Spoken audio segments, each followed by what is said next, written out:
Parev Sirelium Gantirner, sejam bem-vindos, estimados ouvintes, mais uma edição do podcast Estação Armênia, a 13ª, hoje, dia 17 de abril de 2020, e comigo, como sempre, meus companheiros Heitor Loureiro. Fala aí, Heitor. Fala Armen, fala Marcelo, tudo bem? Queridos ouvintes, começar aqui o podcast desejando felicidade, saúde e longevidade para o nosso amigo Armen Kevork Pambutian, já que essa semana foi aniversário dele. Não vou falar aqui quantos anos, né? Porque não me entrega. Não vou ser indiscreto, mas fica aí nossos votos de feliz aniversário para você, nosso irmão Armen Kevork Pambutian. Heitor, muito obrigado, Chachanoragalen. Vamos lá, mais uma edição do podcast. Marcelo Mirzeian, direto de Toronto. Fala, irmão. Fala, Armen, fala, Heitor, olá, ouvintes, mais uma edição. Olha lá, nós estamos, essa quarentena tá sendo boa pra gente cumprir prazo, hein, cara. É mais um terceiro em 45 dias aí. E podcast de aniversário, né? Estamos aí como o Heitor já comentou, a gente não vai falar quantos anos, mas feliz aniversário aí pro nosso diretor de redação do portal Armen Pambutian. Palavras, senhores, muito obrigado aí pelo carinho. Nós estamos aí no meio dessa pandemia, todo mundo isolado na sua casa. Não tem problema, eu vou contar para todo mundo. Eu quarentei na quarentena, não tem nenhum problema, isso vai ficar para minha vida como um marco, né? Qualquer um que faz 40 anos se lembra dessa data, provavelmente eu vou lembrar que estávamos no meio de uma pandemia. Se tudo der certo, isso tudo passar e a gente voltar vida normal depois disso. E falando nisso, de isolamento, coronavírus, Heitor, como que tá o panorama do coronavírus pela Armênia?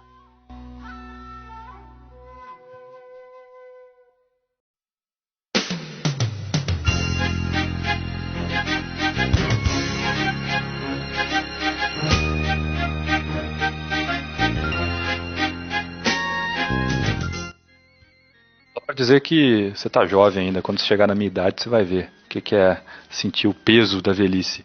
Na Armênia, cara de pau. Na Armênia a situação tá tensa e preocupante, né?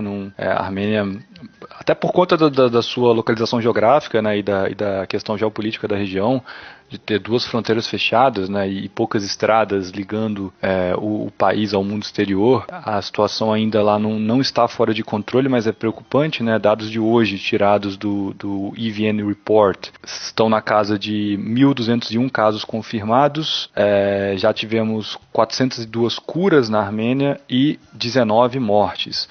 Todas essas mortes registradas, né, e comprovadas que foram por conta do Covid-19 se deram em população de risco, né, então com doenças pré-existentes, doenças respiratórias, etc. A idade média dos mortos é de 73,8 anos, então quase 74 anos também, mostrando que a população idosa também na Armênia é a mais vulnerável. Dados de momento afirmam que nós temos 780 pacientes hospitalizados na Armênia, e 1.700 em quarentena forçada, né, porque estavam fora do país, ou tiveram contato com pessoas fora do país, ou moram junto com pessoas que tiveram confirmadas, ou elas mesmas foram confirmadas com a doença. E cerca de 2.700 pessoas estão em auto-isolamento na Armênia, portanto estão ficando dentro de suas casas, né, já há mais de um mês, né, por vontade própria, por decisão própria,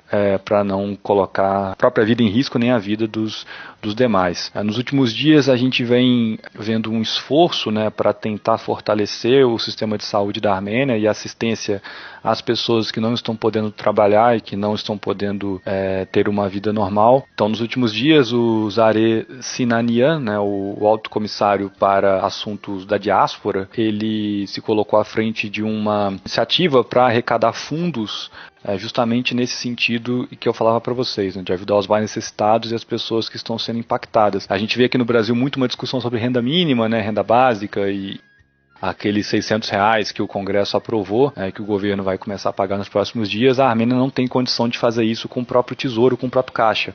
Então, Só nos últimos dias, mais de 500 mil dólares foram arrecadados, né, sobretudo de grandes fundações da diáspora. E tem um aporte considerável do argentino-armênio Eduardo Ernequian, empresário do ramo da logística, né, dos aeroportos, Izmir Ilian Foundation, Calouste Gulbenkian Foundation, a UGAB Mundial e vários outros, além de programas ligados à ONU e a outras agências multilaterais. Também é importante dizer que vai começar nos próximos dias uma iniciativa articulada entre o Alto Comissariado para Assuntos da Diáspora e o Fundo Nacional Armênia para arrecadar mais dinheiro para as pessoas que mais precisam na Armênia. Também aqui a gente pode falar de Nagorno-Karabakh e dizer que lá, por enquanto, nós temos 7 casos notificados, né, e confirmados de Covid-19, ainda nenhuma morte, esperamos que continue assim. E ainda também, se a Armênia, a gente sabe que a situação lá é complexa, se a doença sair do controle, né, se é que existe um controle, imaginem vocês Nagorno-Karabakh, né, é um estado em guerra, né, ainda que com cessar-fogo. A Armênia está sob situação de emergência, né, estado de emergência, melhor dizendo. A Armênia está sob estado de emergência para poder lidar com a pandemia. Nagorno-Karabakh está em situação de emergência, não estado de emergência, porque se tivesse em estado de emergência não poderia acontecer o segundo turno das eleições, que a gente vai comentar mais para frente. Então, vamos falar ainda sobre essas eleições, né, em Nagorno-Karabakh, em Artsakh. Mas, na verdade, hoje mesmo, só retomando, falando desse assunto de coronavírus na Armênia, hoje mesmo o próprio Nikol Pashinyan fez um comunicado à nação na televisão, né? Fez um discurso e nesse discurso ele pregou que a disseminação do coronavírus na Armênia está sob controle, né? Com esses números que você apresentou agora há pouco, Heitor. Nesse comunicado à nação, em momento algum ele falou sobre essas questões econômicas, sobre um fundo de ajuda aos cidadãos, né? Ele simplesmente usou os dados da pandemia para falar que, segundo o Ministério da Saúde da Armênia, a disseminação do coronavírus ela tá controlada. Então, apesar desse comunicado à nação, hoje o Pashinyan não falou nada desse fundo que seria liberado para os trabalhadores, né? Então vamos aguardar para que também, como aqui no Brasil está acontecendo, esse fundo de R$600 aconteça também logo na Armênia, porque a situação não é fácil. Marcelo, o que você acha disso tudo? Como você está vendo essa situação na Armênia aí? A situação na Armênia, a gente vê que não é muito diferente do... Lógico, o cenário mundial tem muitas diferenças de país para país, mas no geral a gente vê uma tendência aí. O que está acontecendo lá não é muita novidade para quem está no Brasil, nem para mim aqui em Toronto. Assim, é a restrição do pessoal sair, lógico, tem as suas especificidades e aprovou a questão de conseguirem fazer o rastreamento por celular, ainda não foi colocado em prática, ainda está sendo ajustado detalhes, não temos nenhuma novidade com relação a isso. Do último podcast nosso para o que aconteceu aí com os números que o Heitor passou, a gente passou dos 1.000 infectados, né? A gente ainda não tinha chegado nesse número, mas o número de mortes ainda está bem controlado, até porque depende muito, o número de infectados é muito relativo, né? Os países ainda estão começando a fazer mais testes. Aqui no Canadá mesmo também não se testa tanto, só se testa caso grave, que ainda não está como é o caso do Nova York, por exemplo, que está aqui do lado, que os caras estão testando todo mundo que passa pela frente. Então esses números vão variar mesmo entre os países, a gente pode ir pelo número de mortes, que daí sim a gente consegue ver se a situação está controlado ou não. Na Armênia parece estar bem controlado. O primeiro caso em Artsakh foi de uma pessoa que estava retornando da Armênia. Já tinham falado que era uma possibilidade, já estava ainda antes do primeiro turno das eleições, que a gente vai falar um pouquinho mais para frente. Ela já estava em análise e daí depois foi confirmado que realmente teve o primeiro caso. E depois agora já estão surgindo outros casos lá também na região de Artsakh. E eu tinha falado no último podcast que a gente estava tentando não fazer muita matéria sobre coronavírus, justamente porque a gente entende que os nossos leitores já estão cansados de receber tanto disso da mídia, né? Um assunto que parece se repetir muito, tem muita coisa que... Mas é porque, infelizmente, a gente tenta evitar. Mas não acontece outra coisa, né? Parou tudo, tá tudo em quarentena, a gente não tem nada de novidade em esportes, não tem nada de novidade em outros temas e tudo tá focado em coronavírus. A gente fez alguns posts aí agora, a gente continua ali na nossa praticamente todo dia, né? Uma matéria nova no portal, inclusive o ouvinte aí que está caindo de paraquedas aqui pelo Spotify ou por alguma das redes de transmissão, estaçãoarmênia.com.br, portal oficial aqui que faz o podcast Estação Armênia. A gente está postando lá ainda praticamente todos os dias. Agora eu vou começar a fazer, para a gente tentar fugir de coronavírus, não tem muito outro jeito, a gente vai ter que começar a entrar em alguns assuntos de cultura, trazer algumas coisas em geral da Armênia, tentar fazer alguns outros posts nesse sentido. Eu acho que você vai ter que gravar alguns outros explicas, né, daquela sua série de vídeos explica sobre várias questões da Armênia. Acho que é um momento legal, porque realmente, como você disse, é impossível fugir do assunto corona.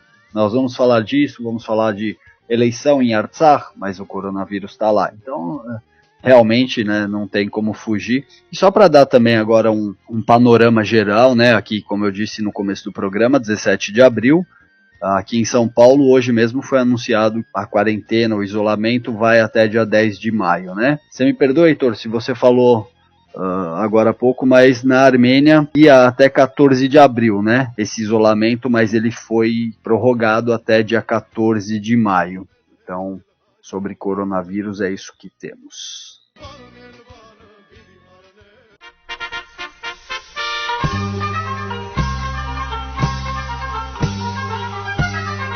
Então, deixando o coronavírus um pouco de lado, vamos falar sobre as eleições em Artsakh, especificamente o segundo turno, que aconteceu no último dia 14 de abril. Heitor, quais são as novidades? Rolou a eleição no meio dessa pandemia? Como que foi? Rolou o segundo turno das eleições presidenciais em Nagorno-Karabakh, República de Artsakh. Nós tivemos o primeiro turno no começo do mês, né, o primeiro turno das eleições presidenciais junto com as eleições parlamentares, o que não é muito comum. O comum é que as eleições aconteçam separadas, mas esse ano foi diferente. E nas eleições parlamentares, para falar delas primeiro, nós tivemos a consolidação da maioria do partido da situação, que é o Azad Hayrenik, o Pátria Mãe Livre, que é o partido do atual presidente de Nagorno-Karabakh, Bako Sarhakian, e também do presidente eleito agora, no segundo turno, dia 14, Araik Harutyunyan.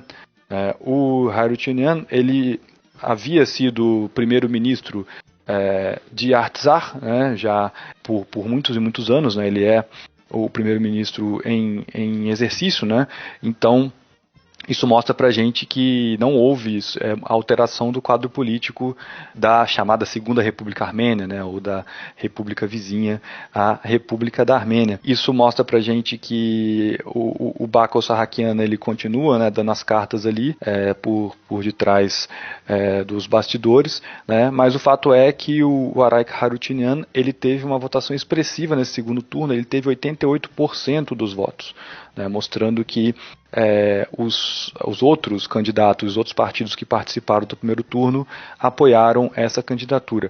Agora, a eleição foi polêmica, né, porque havia muita pressão para que ela fosse adiada.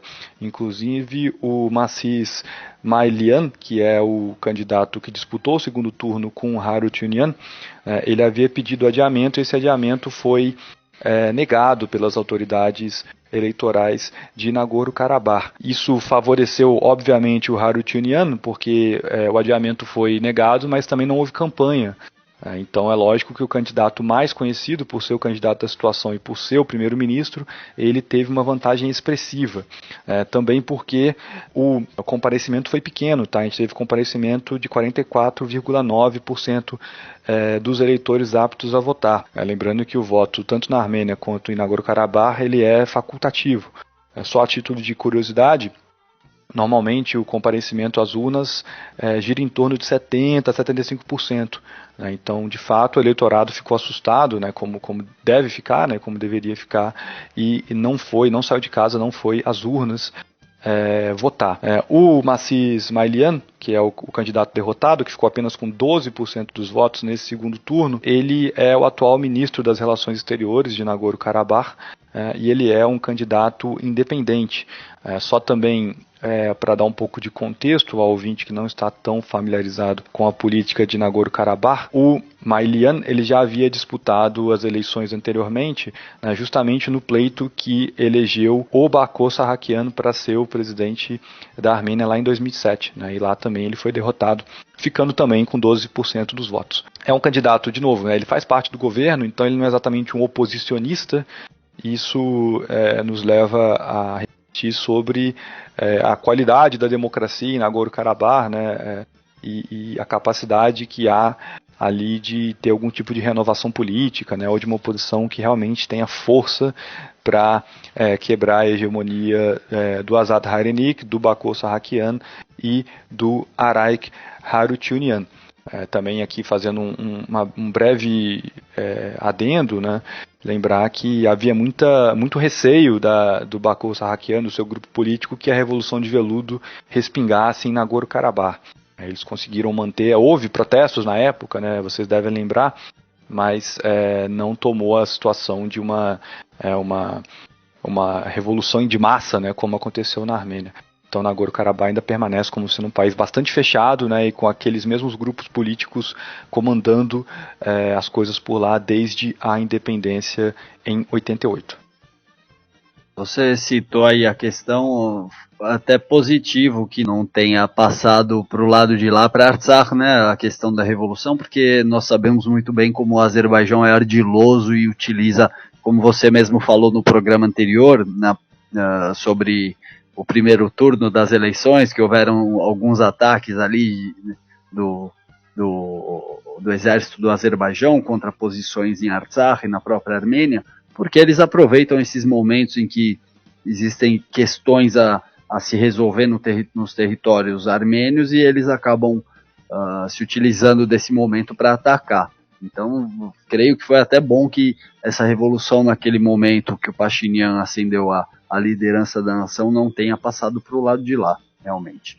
Marcelo, você queria complementar alguma coisa? Então, era justamente disso que eu ia falar também, Armin, da questão de que tudo que a gente trata dentro de Artsakh tem que ser feito com muito cuidado, justamente porque os vizinhos estão de olho, o Azerbaijão, a Turquia também, está sempre de olho ali em qualquer instabilidade, seja política, principalmente política, para poder se aproveitar como um momento para poder tentar avançar tropas. A gente teve, no próximo do primeiro turno, a gente teve aqueles ataques na fronteira ali com o Azerbaijão, que chegou inclusive a ter alguns ataques também na fronteira com a Armênia diretamente. Por isso que era tão importante também, era o maior argumento do partido da situação, de que deveria ser realizado agora nessa data a eleição, porque é a primeira eleição de fato dentro desse novo sistema, O Artsakh passou do parlamentarismo para o presidencialismo, só que quando passou em 2017, o atual presidente, que era o Bako Sarhakian, ele foi indicado pelo parlamento para ser presidente, ele não foi voto direto, e agora seria a primeira eleição de fato com voto direto da população. O que pode explicar também essa diferença tão grande aí do Araik para o segundo colocado, para o Massis? Bom, dois fatores. Primeiro, que o Araik ele já estava com mais de 49% no primeiro turno, então ele praticamente levou no primeiro turno, foi por pouco. Em segundo, porque logo depois do primeiro turno, quando o Massis viu que não ia conseguir adiar, que ele já era bem pouco provável que ele ia conseguir adiar o segundo turno, o próprio Massis falou para os eleitores dele no Facebook para nem irem votar. Falou, você que votou em mim, fique em casa e se protege do coronavírus aí, não vai participar desse segundo turno não. Como o Heitor bem falou, a gente tem esse problema lá em Artsakh, que a gente não tem uma alternância grande de poder, porque como a gente estava antes no parlamentarismo, o primeiro-ministro era o que mandava mais. E o Araik ele ficou como primeiro-ministro de 2007 até 2017. Então já eram 10 anos que ele já estava no poder ali na época como Nagorno-Karabakh. Em 2017 teve a troca, então daí o Bako, que já estava como presidente, se manteve como presidente. O Araik ainda em 2017 foi indicado pelo presidente para virar ministro de Estado, que ele ficou até 2018. Saiu em 2018 do cargo, saiu da vida saiu, entre aspas, da vida política, né, ativa em Artsakh, e agora retorna de novo, ou seja, vai ficar aí por mais esse mandato, além dos 10 anos que ele já teve como primeiro-ministro. Então, realmente está praticamente sem nenhuma renovação dentro da política de Artsakh, mas ao mesmo tempo não dá para ter uma revolução, não dá para ter nada nesse sentido, porque os vizinhos estão sempre de olho. Inclusive, hoje teve uma declaração do antigo presidente da Armênia, né, o Serge Sargsyan, falando dando a entender que o Azerbaijão estaria muito próximo de colocar a mão em armas novamente e tentar um ataque mais ofensivo, assim como foi o de 2016. Guerra dos 4 dias, né, em abril. Isso, ele deu hoje uma entrevista falando que a chance do Azerbaijão estar voltando em armas e fazer um ataque novamente é grande. Não, pelo menos das entrevistas que eu vi, ele não entrou em detalhes o porquê ele estaria falando isso. Pode ser porque talvez ele esteja sendo investigado agora, né, sobre as atitudes dele na época e se ele está tentando usar isso como uma cortina de fumaça, mas por enquanto a gente ainda não sabe, a gente só viu essa primeira declaração dele. Só para complementar a informação do Marcelo, na verdade os mandatos tanto presidenciais quanto de parlamentares em Nagorno-Karabakh são de 5 anos, mas em 2017 a gente teve um referendo constitucional que eu participei, né, do referendo como observador, e ali ficou decidido que haveria eleições naquele mesmo ano, poucos meses depois, que elegeria um presidente para ficar mais 3 anos, para dar justamente 2020 em 2020 ter eleição que pudesse eleger o presidente e o parlamento por mais 5 anos. Então é por isso que agora casou, como eu dizia antes, né, agora casou a eleição parlamentar e a eleição presidencial, coisa que não era comum acontecer. Então o Bako Sarrakian, ele já havia cumprido 2 termos, né, 2 mandatos de 5 anos cada, de 2007 a 2017. Então ele não poderia ser reeleito em 2017. Só que daí fizeram essa emenda à Constituição para que ele pudesse concorrer nas eleições e assim ele pudesse ficar no poder meio que de forma provisória, entre aspas, com esse mandato menor de 3 anos, de 2017 até 2020, e agora ele foi obrigado a deixar o poder, né, e abrir a cadeira de presidente para o próximo mandatário, que vai ficar 5 anos, podendo ser reeleito, portanto, em 2025, e em 2025, portanto, também teremos eleições parlamentares junto com as presidenciais. Para complementar sobre essa recente eleição do presidente de Artsakh, Aray Harutyunyan, ontem mesmo ele teve um encontro informal a portas fechadas com o presidente da Armênia, Armen Sarkisyan.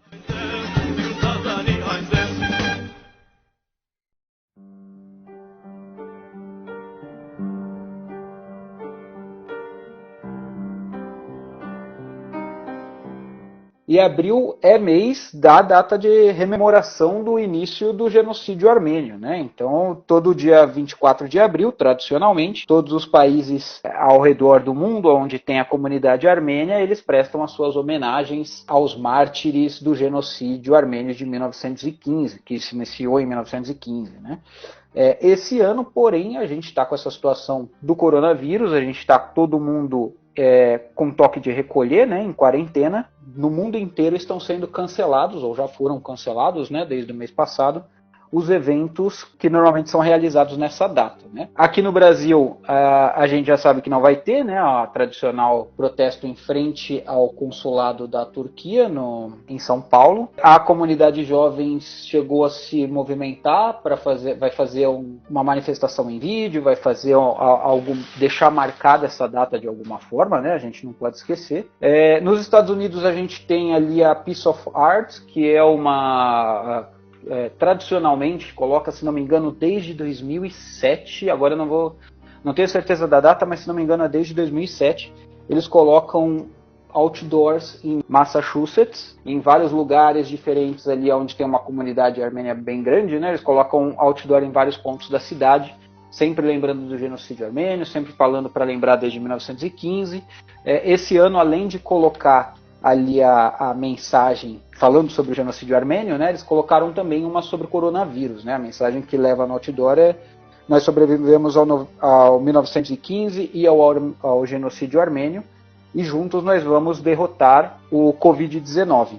Deu um pouco de polêmica esse outdoor, eu vi pelo menos em alguns grupos algumas pessoas que não receberam tão bem, tá fazendo a comparação. Sempre que a gente tem comparação de tragédias, pode ser mal interpretado. Então, além disso, a gente teve todos os outros eventos que, logicamente, envolviam agrupamento de pessoas, tanto nos Estados Unidos, aqui em Toronto também, todos foram cancelados, até onde eu sei não estão fazendo nem nada online.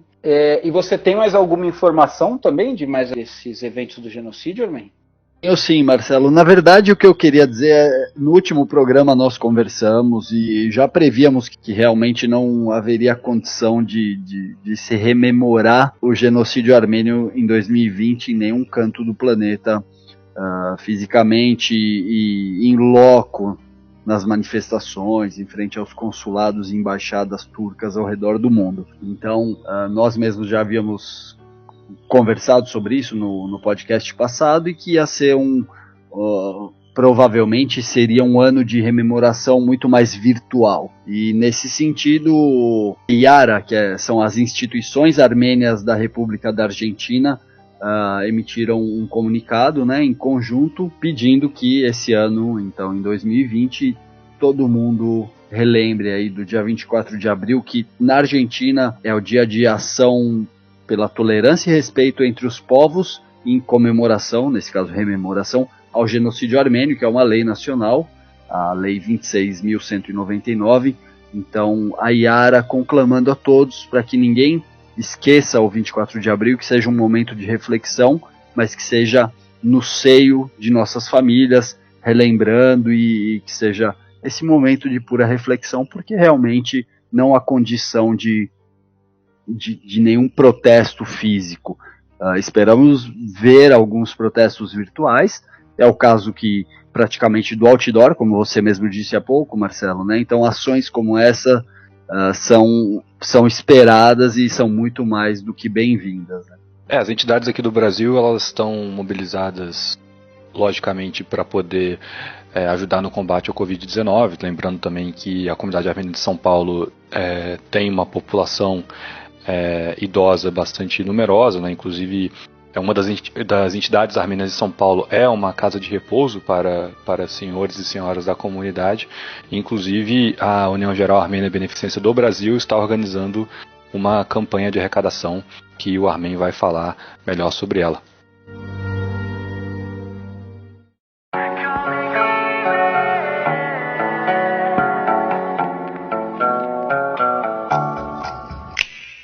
Vamos lá, é isso mesmo, Heitor. A UGAB, a União Geral Armênia de Beneficência aqui no Brasil, em São Paulo, está com essa campanha de cooperação para distribuir 100 cestas básicas para famílias que tenham sido impactadas aí pelo coronavírus ou que estão em situação de vulnerabilidade.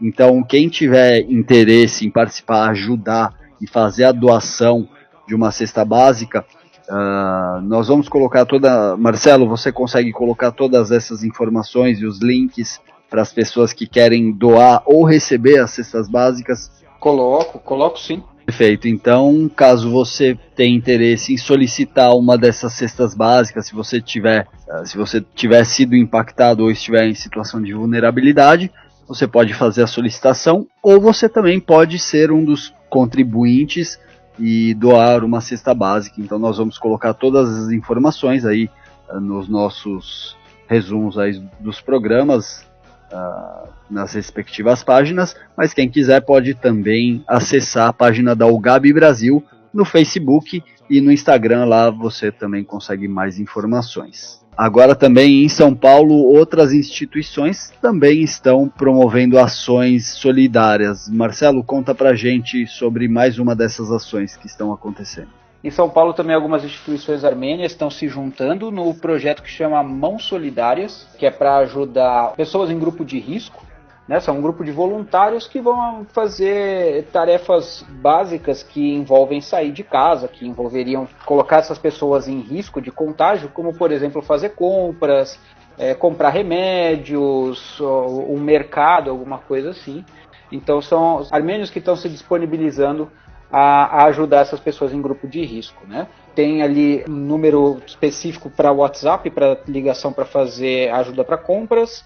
Tem também um número específico para ajuda psicológica também, até porque a gente sabe que ficar em isolamento, ficar sem ter contato com pessoas também tem um impacto psicológico. E esse projeto é uma iniciativa da Federação Revolucionária Armênia, do Hamas-Caim, da ROM, e agora também do Clube Armênio Sama também se juntou aí para ajudar.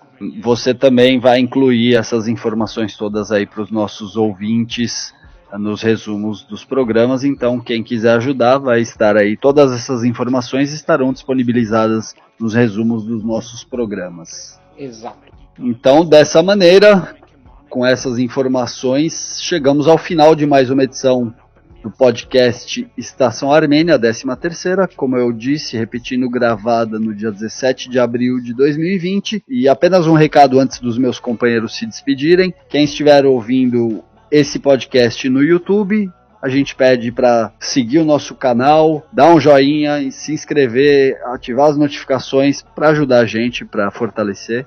E também você que estiver ouvindo esse podcast em seu agregador de áudio preferido, não dá para deixar recado, comentários, mas dá para seguir e também classificar o programa, então contamos com o seu apoio. Heitor, Marcelo, mais uma edição completa.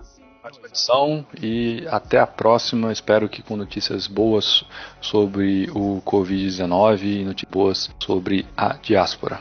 13ª edição já do podcast, pelo jeito engrenou, hein? Agora não pode mais parar. Cada 15 dias aí teremos uma nova edição e iremos encontrar os nossos ouvintes novamente. Esse é um compromisso, você que está ligado aí sempre no Estação Armênia. Nós estaremos aqui com esse podcast, então, com uma periodicidade, como disse o Marcelo, quinzenal. Agradecemos, então, todos que estiveram nos acompanhando em mais uma edição.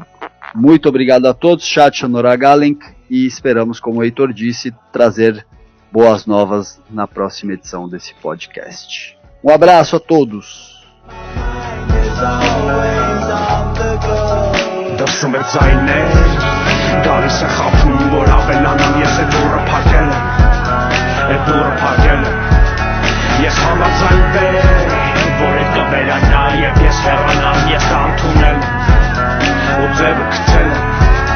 Դրսում է ձայներ, գալիս են կտում, որ ավելանան